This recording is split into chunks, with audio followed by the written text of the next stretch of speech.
मिसजन छेरे खापुड़ वाला छावरा music by Sakshi recording studio Sonamukhi बाजार। झाड़ देना छै पूरा पानी रे कैने रहे माना मानी रे कैने रहे माना मानी रे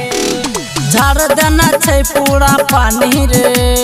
कैने रहे माना मानी रे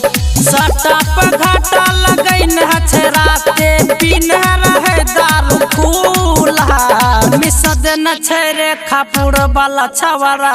झोला के दोनों गुला घोला मिसदन छै रे पचभीरा वाला छवरा झोला के दोनों गुला घोला मिसदन छै रे खापुड़ वाला छवरा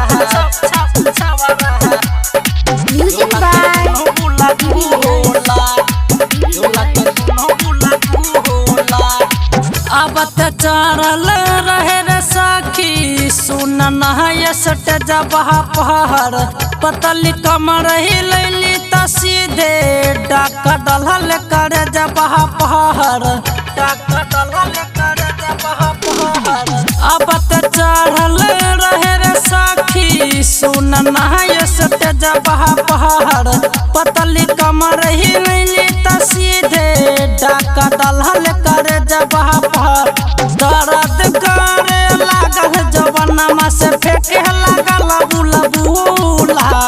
मिसदन छै रे खापुड़ वाला छवरा झोला के दोनों गुला गुला मिसदन छै रे पचभीरा वाला छवरा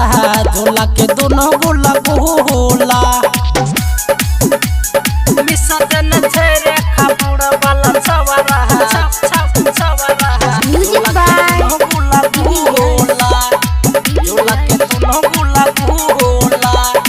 देखत रहे लोग सारा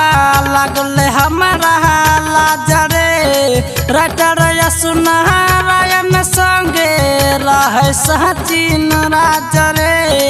रहे सहचीन राजरे देखत रहे लोग सारा लगल हमारा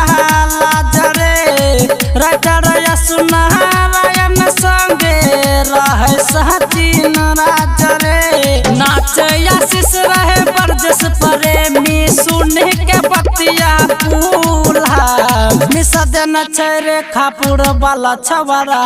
झोला के दोनों गुला गुला मिसदन छै रे पचभीरा वाला छवरा